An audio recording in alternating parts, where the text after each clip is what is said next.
Welcome back, everyone. So by popular demand, I will be reviewing episode by episode High Guardian Spice to give you a better understanding of why I dislike this show so much. Now, before I start this little review series, I will say that I know there are people out there who defend this show, and I have no hate towards those people. Just because I hate this show does not mean I hate people who like this show.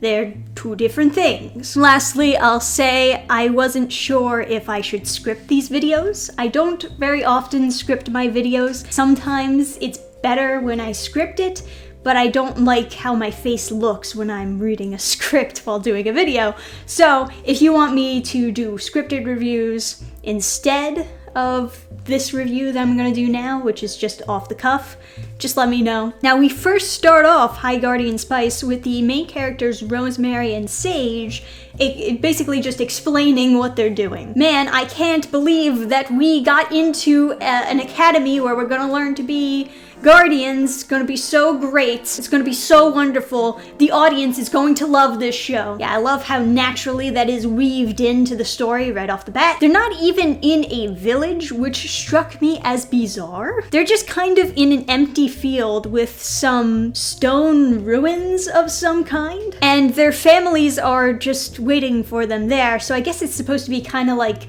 a fantasy version of a bus stop, but it's so far from any village. How far did they have to travel just to get to the bus stop? Also, Rosemary trips and falls over nothing because she's oh so quirky. Sage, on the other hand, is just kind of repeating everything Rose says. I don't know why. We'll be totally fearsome dudes. Totally fearsome dudes. Even at the end, she's like, High Guardian Academy! And Sage is just like, High Guardian Academy. Someone better check her AI. I think she's broken. Also, I don't know how much you've heard from the voice acting from this show, but you know those voices that girls do when they're trying to voice boy characters? They did that for Rose for some reason. So she sounds like Ash Ketchum. She sounds like all of the 4Kids dub put together. That's the voice act. That was the direction that they wanted to go with Rosemary. Sound raspy. Welcome to Lingarth, us. Then we have a bit of a traveling montage, which was probably the best part of the episode because the characters don't really talk that much. And remember, studying is just as important as socializing. And then when they get to the Hogwarts train, they cut the line because they're cool kids. Radical. Now, when they arrive at the city where High Guardian Academy is, they stay at Sage's cousin's place. And I'm sure you've already seen these characters, but yes, they're in a lesbian romance, in case you couldn't tell by the extremely detailed large painting on the wall in their guest room. Look, I understand having a wedding photo, but why would it be in the guest room? Wouldn't it be either in their bedroom or in the living room? Like somewhere where the actual married people can look at the wedding photo, but instead they put it in the guest room like they don't want to see it. It's like, ugh, I hated that wedding.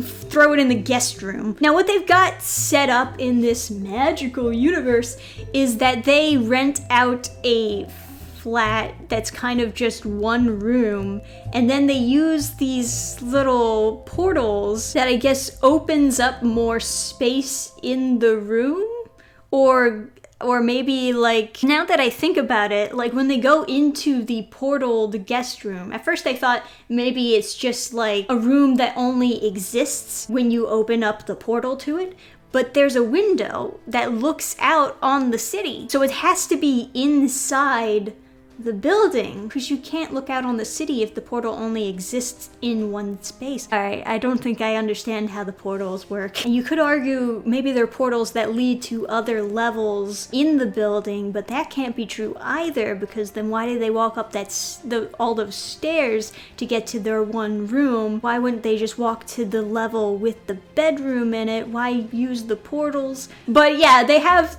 portals that lead to the other rooms in their rented out space. So now, while Rosemary is asleep, she has a dream about her mom. And I just want to say this right off the bat, because I haven't heard anyone else say it yet.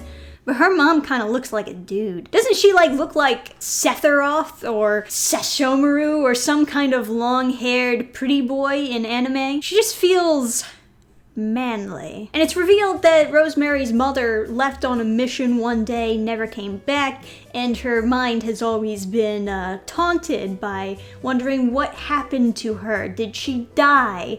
Did she just abandon us because she was sick of her kids? Anyway, the next day, Rosemary and Sage go to the market. At first I thought it was going to be like a Harry Potter thing where they were going to buy their books, but no, Rosemary is just kind of pointing at apples. While they're at the market, Rosemary is just swinging her sword around like a crazy person and almost cuts someone. And we know that this is one of the other characters that later joins their party. She is understandably angry, and Rosemary kind of is just like, what a bitch. How dare she be angry that I almost chopped her head off. And while she does that, she ends up getting her locket stolen by a Trixie. They're the type of fantasy creature in this universe that steals shiny things and uses them to attract mates. So they follow the Trixie, and yes, we had to watch its whole mating dance routine. I don't know why. It was not interesting.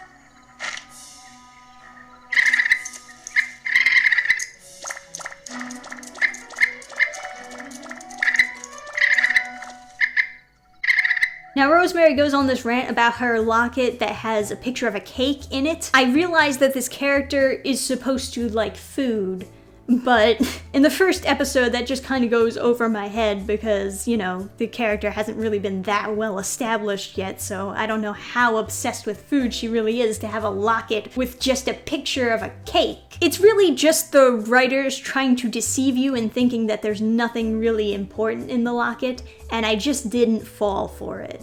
I knew from the beginning, oh, she has a locket?